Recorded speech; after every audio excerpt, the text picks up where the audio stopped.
Previously on the 31 Nights of Halloween Horror.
我、神の名において審判を下す。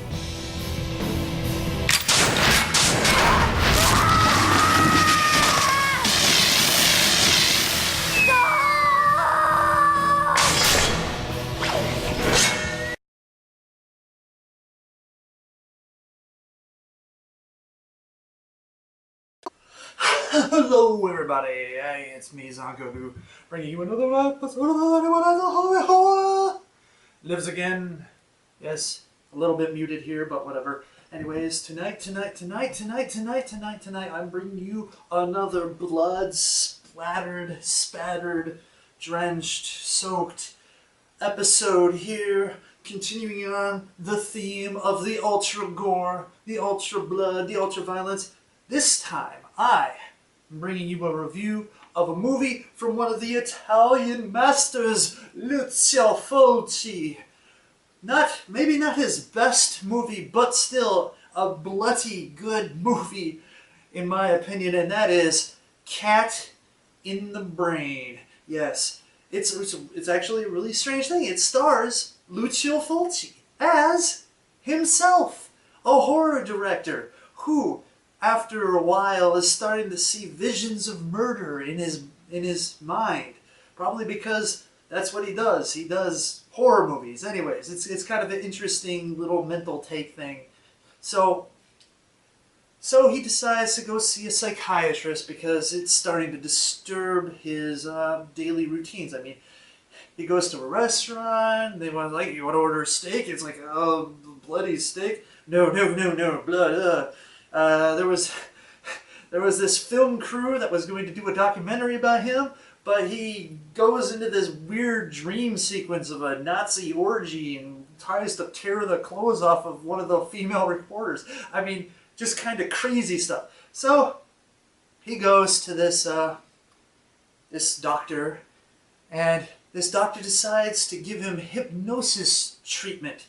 But instead of curing him, no, he tries to continue his drive into madness. Why? Because the doctor himself is a psychopathic murderer. Yeah. And what he wants to do is use Fulci's movies as inspiration for him to kill and to have Fulci take the blame for it. Because obviously, you know, the guy's going insane and all that stuff. And it's his movies, and so they'll just figure, oh, Fulci, he just cracked under the pressure and started killing people from his, in the way in his movies. And that's basically the plot of the movie. You really don't get any kind of context. I mean, you don't know why the guy's a psychopathic killer. I'm sure his wife is like, horrible, Peg Bundy character, who lies around all day eating bonbons and probably is having an affair because she's talking to this other guy. But anyways, that's what we're getting here. But so here we go. We've got the basic plot, and let's get to the scores, because honestly, that's really all there is. I mean, you've got the depth between the whole, fantasy, reality, fantasy mimicking reality, mimicking fantasy, because you have a horror movie director playing a horror movie director who is becoming insane, probably because of all the violent acts that he's witnessed. Something like that. And so, it's kind of like meta, and, but all it is just a bloody, bloody mess of a horror movie. So this guy, this doctor, when he kills, man, he's got this. I mean, the look on his face is just ridiculous. It's almost priceless. It's really horrible, but it's also fun. So let's get on to the scores. The scores here. We have Violence and Gore. Violence and Gore is going to be a 5 out of 5. I mean, honestly, I'm bringing it in. I am going for the gore right now. So far in a row, we've got Violence and Gore is a 5 out of 5. You have some bloody nastiness. You've got, lots of decapitations, dismemberments, chainsaw foo, hatchet foo, sci foo, or the little scythe type of foo. I mean, it's a bunch of awesome craziness going on, and so here you go. 5 out of 5. I'm sorry, the game is going on also, so I'm a little bit distracted here. So that I'm doing this on the right. I'm doing this tonight. But anyways, so 5 out of 5. It's bloody. It's gory. It's nasty. You have like cats eating like brain matter. I mean, it's just disgusting. There's a whole bunch of disgustingness. It's crazy. I mean, there's some guts get poured out. You've got people like face melted in a microwave. I mean, you've got like this guy, I don't know, is just like boils are bursting off. It's just disgusting, and it's full of it, and it's just crazy, and it's nasty, and it's what it is. It's an Italian gore fest. That's what it is. So 5 out of 5. Shock value, honestly, 2 out of 5. I mean, it's violent. It's really violent, but there's nothing really shocking. I mean, there is a scene with a pool table and, ball in not a pocket, if you know what I mean. Inside maybe something else, who might be female. But anyways, besides that, really nothing like really shocking in this movie. So, just, a little bit below average shock value. I mean, I guess you could get shocked by the gore, but honestly, you know what you're going into when you're watching this, so it's not like that shocking. So I'm just giving it a below average. I guess, no, you know what, 2.5 out of 5. I'm going to give it average because, yes, some of the gore is kind of shocking. Some of the effects are shockingly bad, but there you go. So let's go on to plot. I am giving this one a 2.5 out of 5. The plot is actually, the story is actually pretty interesting, but there's so many different little plot holes going on in there. I mean, the whole, like, why is the guy like a killer? How do you tell when he's like, when he's getting triggered in some of those hallucinatory events and some of the non-hallucinatory events? Because, the guy hypnotized him and he gave him a trigger.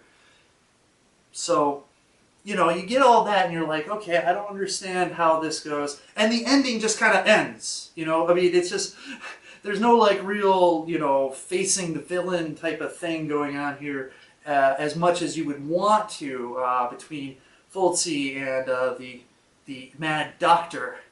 So in the end, it's pretty average, 2.5 out of 5. Acting, I give it a 2 out of 5. I mean,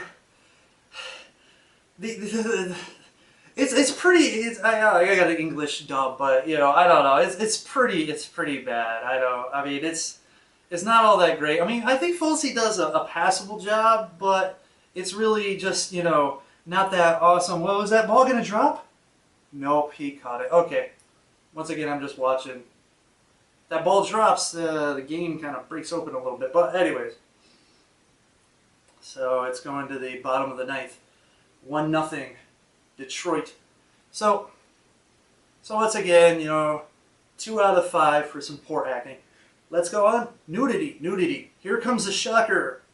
5 out of 5. This movie is just full of TNA. It's just full. Like, I mentioned the Nazi orgy scene. Well, that's the scene that's in his mind. Kind of lasts for a while. And there's all kinds of crazy things going on. By the way, the pool table thing. But, I mean, there's like shower scenes. There's like a couple sex scenes. There's just... I mean, it's just all over. There's a scene where he's looking out the window and there's a girl taking off. I mean, it's just loaded. I mean, we're not talking about, we're talking about, basis on like the average is no nudity. This is definitely a 5 because it's pretty much throughout the film.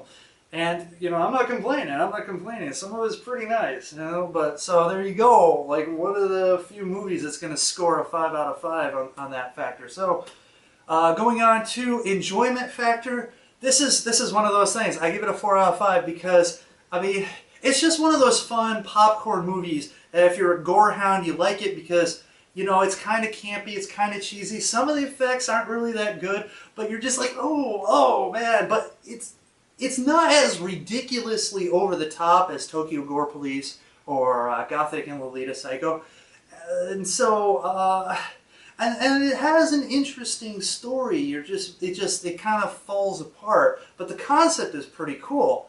And so, it's a movie that you watch and you can kind of enjoy because it's just full of fan service. Fan service for gorehounds, which is, nasty violence. Fan service for people who like exploitation because they're exploiting the violence and the nudity and and just some of the craziness that involves in this film. Otherwise it's not like, it's not going to be like Dario Argento's opera, but it's still a movie that's fun and I like it. So there we go. 4 out of 5, and my overall impression is 3.5 out of 5. The bad acting and the plot problems really kind of drag the movie down, but the violence and gore and the nudity and the sheer just fun factor of the film, keeps it up there. So 3.5 out of 5, and so once again, I'm gonna have to do crazy math here. Okay, so I did the math, and the average is 3.5 out of 5, which is pretty strong for the movie. And there we go. We've got Lucio Fulci's Cat in the Brain, a classic of gore, Italian cinema. Lucio Fulci, just, they call him the grandfather of gore, the godfather of gore, the wizard of gore. I don't know. It's like, I'm sure Gordon Herschel Lewis was one of those. But anyways, he made Zombie. So it's a great movie for all you gore hounds out there who likes bloody slasher dismemberments. Go find it. Go give it a watch. It's cheesy, yes. It's old and dated, yes. The special effects aren't the greatest, but it's still a fun time if you like that type of movie. So there you go. Check it out. And here are my links. This is a link to my review of Gothic and Lolita Psycho, Japanese splatter movie. Just a crazy, in the vein of, what do you call it, Tokyo Gore Police, just not as ridiculous anyways. And then here's coming up is going to be episode 13, lucky number 13, right, because today's episode 12, right, yeah, okay, so lucky number 13. Anyways, yes, today's the 12th, and it's kind of late, and the game's still going, so I will see you later. Stay scary out there, Internet.